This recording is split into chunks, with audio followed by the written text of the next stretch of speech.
All right. I am so excited to have my very, very long time friend from high school. Well, even like elementary school, we knew each other. Yep. On with me today. This is Cami Moss. Thank you so much for being here. Yeah, thank you so much for having me. This will be fun.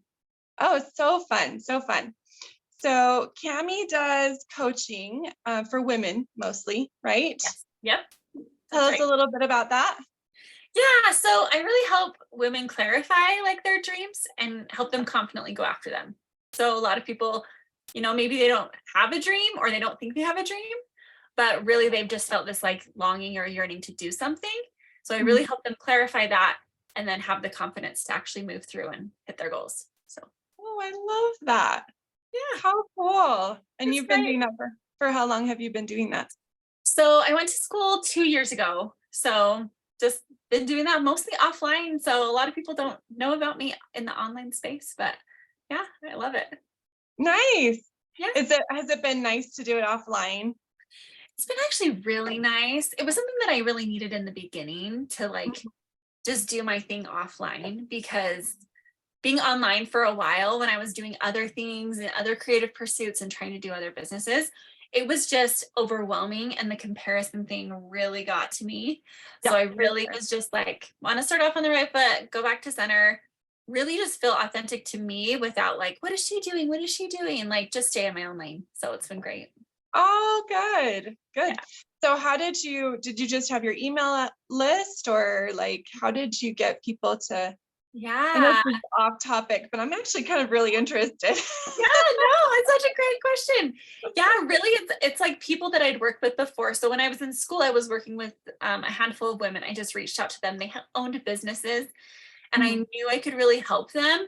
But at that point, I was like not confident, and so I'm like, please let me work with you for free. And so they were great and let me work with them for free for a while. And then once I graduated, I circled back and reached Mhm. out to some of those girls and then some of the women that I knew before. I just had connections. And so I just shared what I was doing. Like, hey, I'm super excited about this. I love what I'm doing.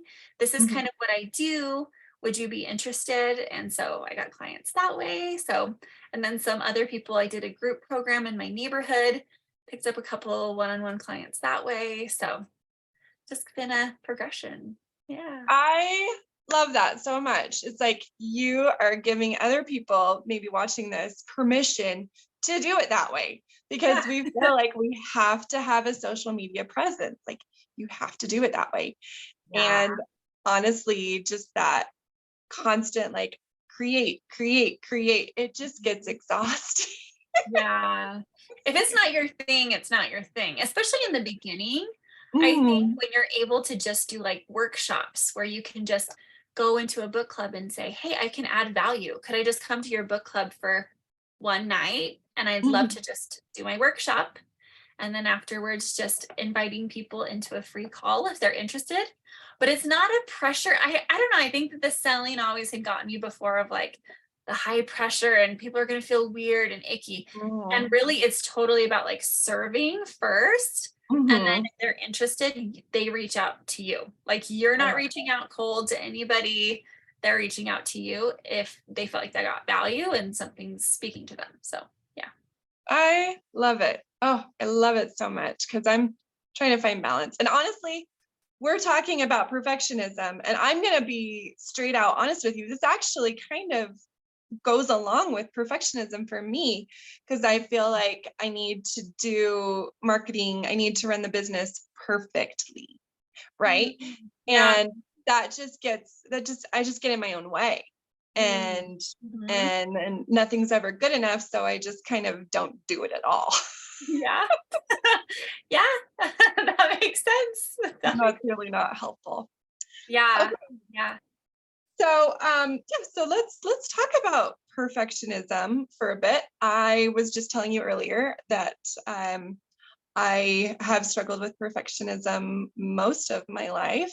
I'm a Mhm. Virgo, which that sign is all about perfectionism. And it's all Uh-huh. like I've been that way ever since I was born, but I wasn't so aware of it until I probably became a mother or even a business owner. It Mm, really started coming out for me. And so, but I know I'm not the only one that feels perfectionism is a real problem and can cause a lot of anxiety and a lot of just unease and lack of peace. So why do you think perfectionism is such a widespread problem?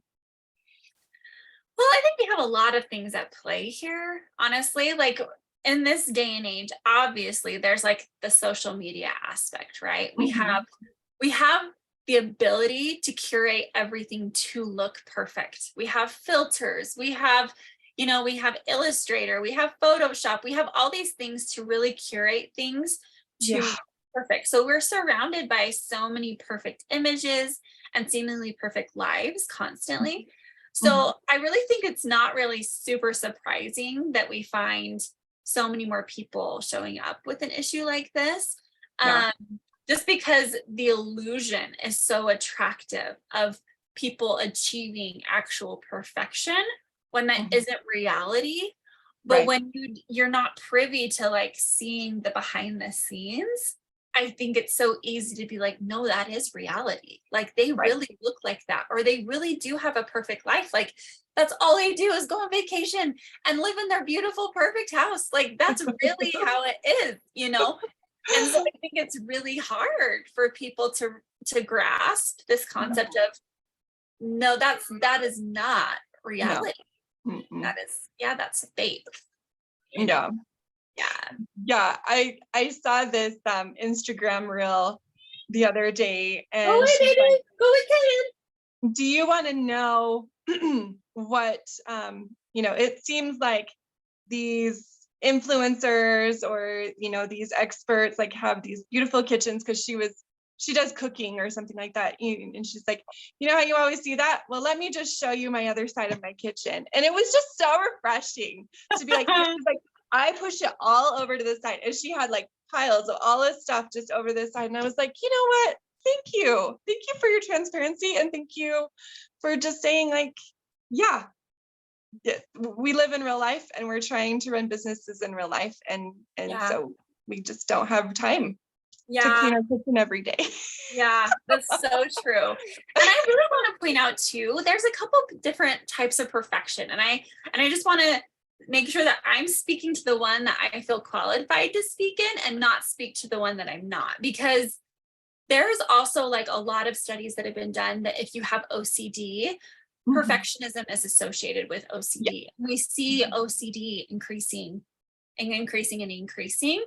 And so that I feel like is more of like a clinical, it's not like, I don't think it's diagnosable. I'm honestly not sure. But when it comes to like a severe thing, I feel like that is out of the realm. That is a different thing than something that I've experienced where it's just like this pattern that kind of came and I dealt with it and it was able to go away. And then I also think there's another type of perfectionism that you're speaking about where you felt like you're perfect. Like this is kind of run your life. This is kind of how you've always known things. And that's more in the realm for me of like a life pattern where I don't know if you're familiar with the Enneagram, but like it would fall under like a type 1 of a perfectionist that Absolutely. how you grew up really played into that and how you play that out in your everyday life. Like it affects so many things versus something Totally. that just has a pattern. You know what I'm saying? Yeah, absolutely. For me, it was fear of making a mistake. So that was, just kind of a little bit in the home. There was emotional reaction or rescuing or, swooping right in when there was a mistake made, and not a lot of space to figure out how to fix it. And so I think that's where perfectionism came in, because it's kind of fear-based. Yeah. There's a lot of fear that can come with perfectionism. So yeah, I think that that's just a really interesting thing. And I think that we're going to continue to see it. I mean, if you think these robots like Chat GPT just came out. So like my husband was just telling me that I believe it's, Tesla just lowered their price of their cars because now they can have robots completely assemble them and not need a human. And so it's just going to continue to be the trend, which can be really helpful. And I think we need to be really mindful of that, that like robots are writing text now. We have, marketers that are primarily robotic. Totally. And Yeah. so that can be really, I just think it's something to watch and to be very aware of, that like these things are curated perfectly by something that is very unflawable. A Yeah. robot is not, it doesn't have a personality, obviously, So to Right. just keep that in mind, that we're just going to continue to see more and more perfectionistic tendencies in our culture, and Yeah. awareness needs to be there for us. That that is such an interesting insight. I never thought of that, but yeah, I've seen that more where people are creating their marketing and their advertisements and things from AI, Mhm. and it's like, oh my goodness, like you just can't compare yourself to that. Yeah. So I think that is really, really smart to bring that up, and just to bring that awareness and that perspective, I think is huge. Mm. And Totally huge. honestly, I think in any of these areas that you find yourself in the perfectionistic spectrum, Mhm. I feel like it's the most helpful to not judge these patterns. Yeah. Because when we're judging them, I shouldn't be this way, like we're stuck with them. But like the moment Totally. we can like remove ourselves and like see it's a pattern, it's not Mhm. me, then Yeah. there's an ability to change. There's an ability Yeah. to see like how it has served you and how Yeah. to do it differently. Yeah. Very, very different than stuck in the I shouldn't be doing this and still there. So what does that look like for you? Like with, if I'm a client, I come to you and I say, Cami, I have perfectionist tendencies. My brain is kind of my worst enemy and I'm really critical of myself. What would you first have me do? So it depends on what you're presenting with. So I would have you show up with some kind, like give me an example. Right. Okay. So depending on the example, say it was like a presentation, right? So Okay. if we've been working together for a while, I'd Mhm. probably honestly have you go into your body. So I don't know if you're familiar with somatics. Back in my body coaching is my Okay. business. There you go. Right there. I do somatic therapy. Yes, that's my Okay. thing. Yeah, so I'd honestly do that with a client because I feel like Okay. we're playing on so many different levels, and Mhm. to walk somebody into their body to really see what's happening, I Mhm. think is really super powerful, but then it can lead to those memories and the unconscious. Of So course. when we're going to the unconscious, a lot of perfectionistic tendencies happen there. So when we're Oh, able to go back and like resolve the memory and go back between what I call a love anchor to your resource to mhm, really find like this love inside of you, mhm, because the root of perfectionism is a feeling of unworthiness, right? It's like worth, trying to mhm, prove worth. And we all have different ways of mhm. doing that, trying to access our worth. Some people are people pleasers, and that's how they do it. Some people try to be unique or super smart or really defensive or worry themselves to death. Like we all have our own patterns. This is just some people's pattern. Right. So to really understand where is this coming from, and really getting them to understand the core of like, this is not who you are. Your Mhm, worth has nothing to do with performance.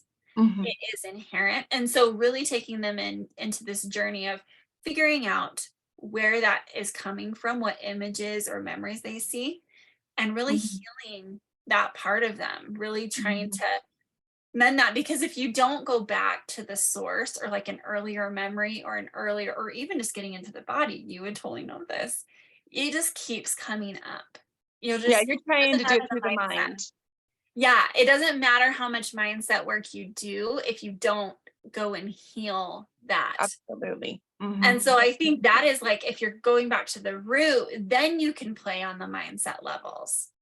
And if someone's mhm, a newer client, then I would go play mindset first, because a mhm. lot of people, it's very frightening to just go into their body if it's something crazy new to them. They never done Oh, it. totally. Yes. So it Yeah. just depends on where they were, but yeah, I would work with them on different levels. And if it was with somebody else, if it was with a person, it'd be an emotional process. Mhm, We'd go through a back and forth mhm, of doing emotional work. So really it just depends on the client, their situation, and how long we've been coaching together. So Cool. Wow. yeah. I love how you bring all those different elements together. I think Yeah. that's wonderful. Um, so I had a question. I talked to you about this earlier, but do you feel like perfectionism is kind of protection from just like betraying ourselves or like betrayal from other people? I think it definitely could be.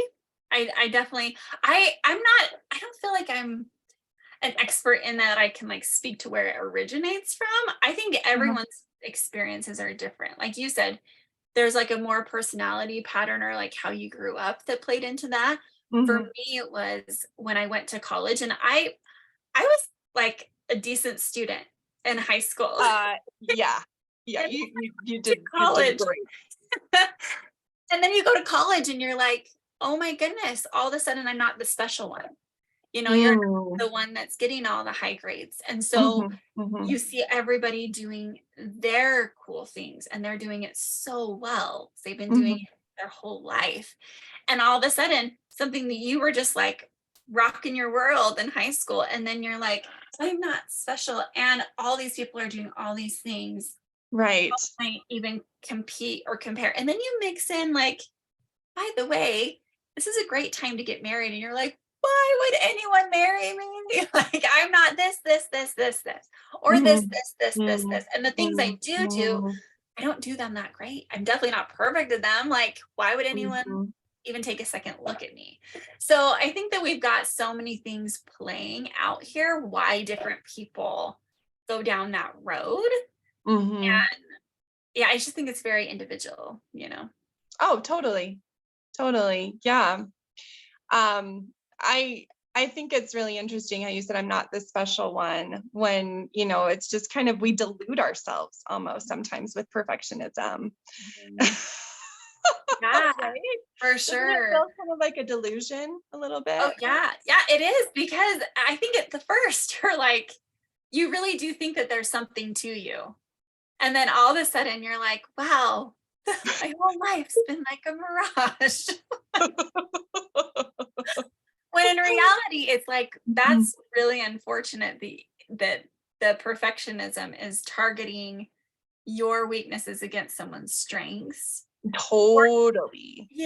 or even it just Mhm. completely discounts anything that you've ever done. And I feel like perfectionism is all about performance. So it doesn't look, at least in my experience, it doesn't necessarily like look deep into character. It's Mm. more about like this presentation and me doing Mhm. well in this class and me looking Mhm. perfect and dressing perfect and saying the right things and getting dates and all of those things. It was more of that than it was like any like real deep qualities. I see.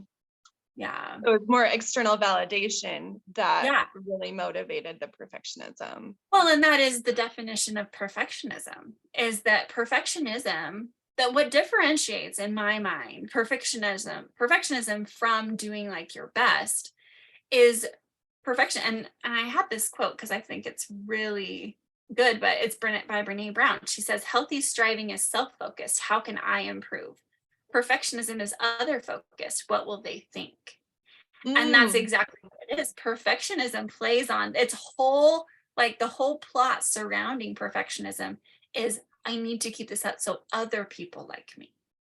Perfectionism Mhm. has nothing to do with like your own striving. It's all about perception and how people are Mm. going to perceive you. And if you're worthy of love because you performed to the perfect extent that you're holding yourself to.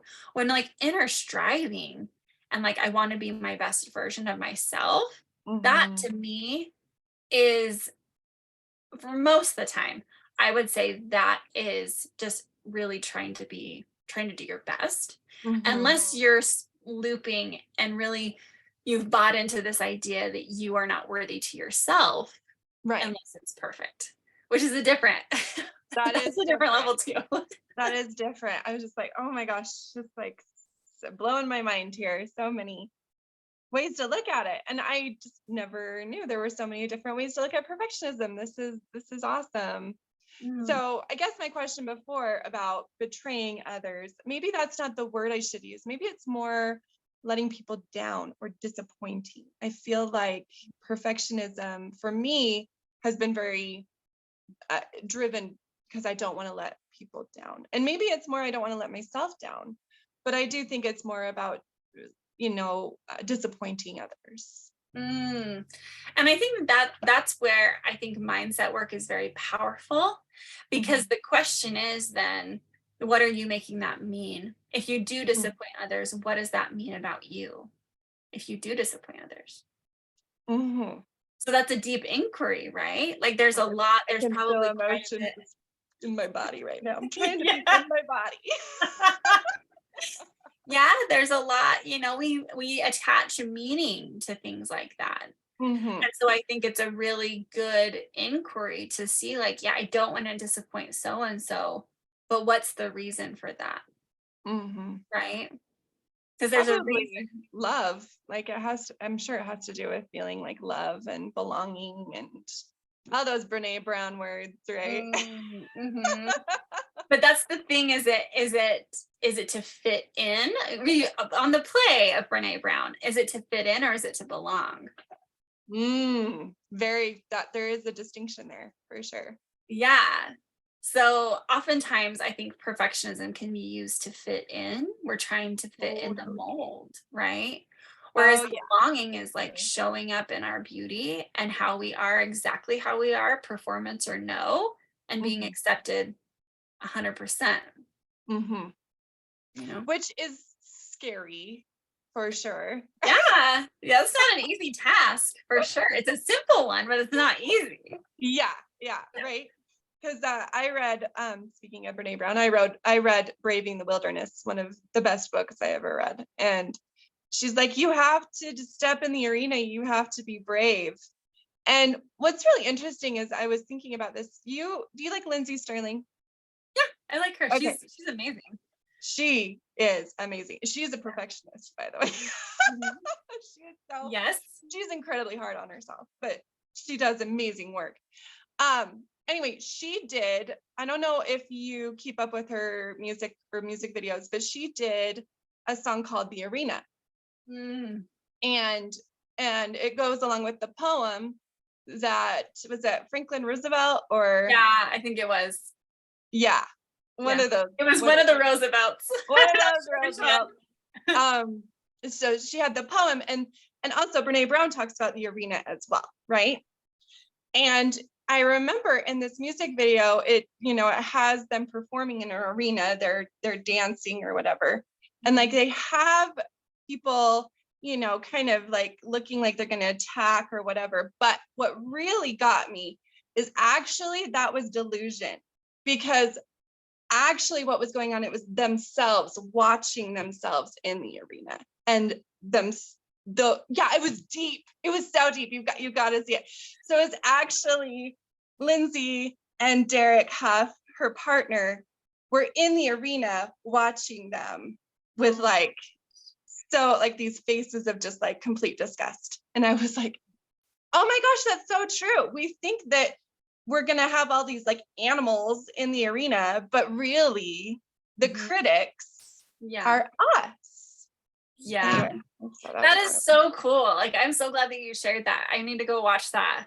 You do. And it's really interesting with clients too, because when you're talking about disappointing people, who would you disappoint?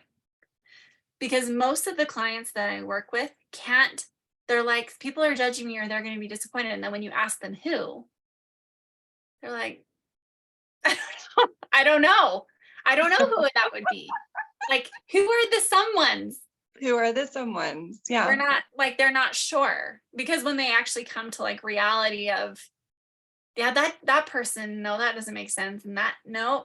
And I don't care what that person thinks anyway. So I'm not worried about that. Right. I actually don't know. Yeah. Yeah. I wonder, is it common for, well, you say like they don't say someone, but is it common for them to say like a spouse? Because I would feel like that was probably the one, a spouse. I haven't run into that. But at the same time, I feel like most of my clients aren't dealing with deep perfectionism. Ah, They're established in their business, they're starting to go. And so mhm, they're not really running into that. mhm, But I could definitely see, especially women, I think running into that with their spouse for mhm. sure. I wouldn't, Yeah. and I don't know, I can't speak to it, but I can't imagine as many men would run into that as women do. Yeah, I don't know. I don't Yeah. know. But it's interesting because like, but then at the same time, is that just the story? You know, like we're talking, like, is that just the delusion that it's not really about them? It's about you being the audience Yeah. and being critical and judging. And so, But I think that's an easy projection to make, mhm, when it's like really it's you being critical. But if you can project that onto somebody else and say, like, "Well, I haven't done this because you'd be critical of me." I think mhm. that, I mean, leading into a different discussion is a procrastination tactic too, when you're projecting like people are going to judge me or you're going to Oh, judge me or totally. this isn't, Yeah. when really like that's completely you and your thing. That's not, Hmm. yeah. Yeah. Yeah. That's blame and Mhm. that's resistance, right? So totally part of the, and we could talk about procrastination another time. Um, because we could go all, I mean, I have ADHD, so we could talk about procrastination. Lack of focus, lack of due dates. Anyway, so I wanted to talk a little bit about how, you've worked a lot through your own perfectionism. You've already told me that you've done a lot of mindset work, going back, to childhood stuff, emotional healing, that kind of thing. Mhm. So, how do you keep yourself in check? Because I'm sure you're still a recovering perfectionist, or do you feel that way? I used to identify that way, and the more I went through coaching, the more I didn't find it helpful, Okay. because even the word and the phrasing of "I am a perfectionist," you are all of a sudden that. You're a pattern. Mm, I am that's a my perfectionist. identity. Hmm. And I feel like that, and I find it way more helpful to say, like, I've had a pattern of perfectionism. And I honestly don't feel like, I feel like, if I'm being completely honest, I feel like my identity personally as a recovering perfectionist was almost to make light, and almost as like a badge of honor, if I'm Okay. really looking at it, because perfectionism, to be honest, is very praised in our society. I mean, you think about like people in their resumes, and it's like, what's something like maybe a weakness, and like Uh-huh. it's so like, oh, I'm a Ah, perfectionist, and it's like, oh, that's actually a strength, but it's like masked. And I feel like totally. we've done that so much in our society, is like where we praise perfectionists as sacrificing, putting themselves and their work Mhm, as, I don't know, like that's an okay thing. And mhm, it's actually like a really good thing, because if you're a perfectionist, you're highly detailed, you will perform. But I think the problem with that is that we fuel somebody's ego to the point where, like, yeah, they perform and they're mhm. miserable because they can't let down the facade or can't be just who they are. And I Oh, think yeah. that's really detrimental. Oh, And yeah. so I used to like really identify with that, because it was kind of this thing, especially like in my religious culture, that it was like, yeah, like I'm a recovering perfectionist. And I was like, oh, like she was really good at what she did. It was like a Mhm. sneaky way of like, kind of patting myself on the back.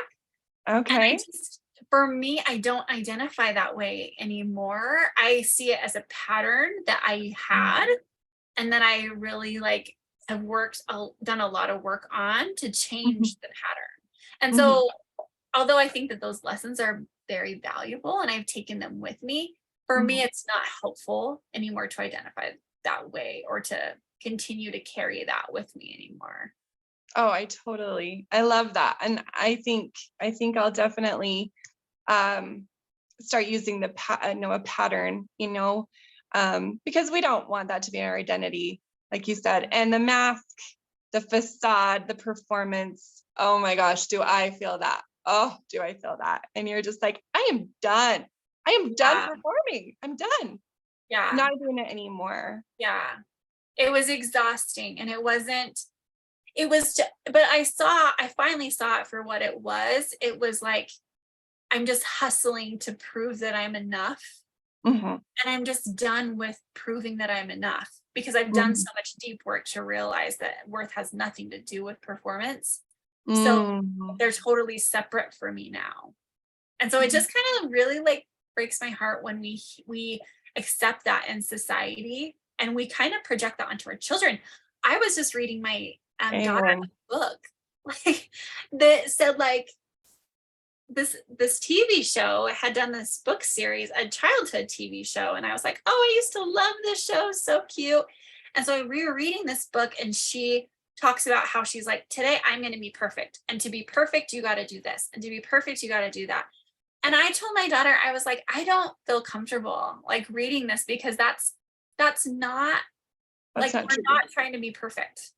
And Mhm, so we replaced it with pleasant. Like this, mhm, saying thank you and all these things makes you pleasant. It does mhm. not make you perfect. Like, what are we doing?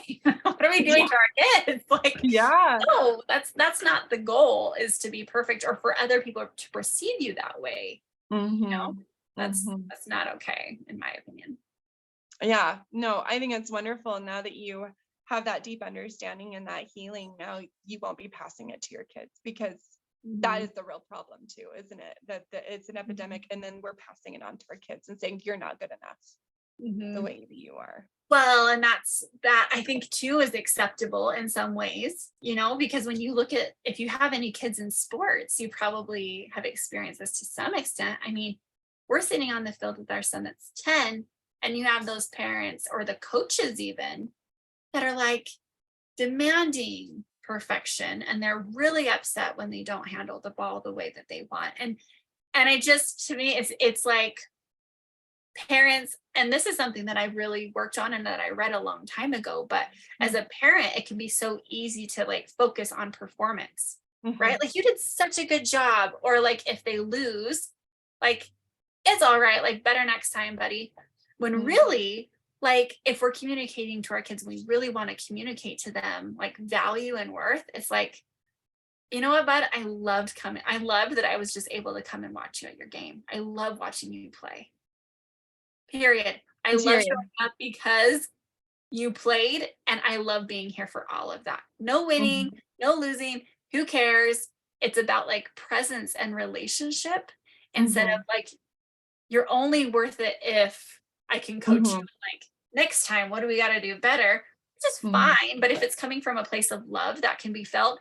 And if it's coming from a place of judgment, I think that can definitely be felt. So I just mhm. think these sneaky little things in our culture that maybe we're not conscious to. I know I wasn't Mhm. conscious to them. Yeah, I just think are really harmful to our children. so true. So true. Oh, this has been so good. But we probably should get wrapping up. So how can they find you since you are more offline? How Oh can yeah. how can people find you if they want to work with you? Yeah, I will actually be getting more online. So I've been peeking back at Instagram and Facebook. So they can find me there at Cami Moss Coaching. So Okay, yeah. great. I'll make sure to post the link below. Okay. And Cami, this was wonderful. Thank you Oh, so thank much. you. Thanks for having me. Yeah, no problem. Okay, bye. Bye.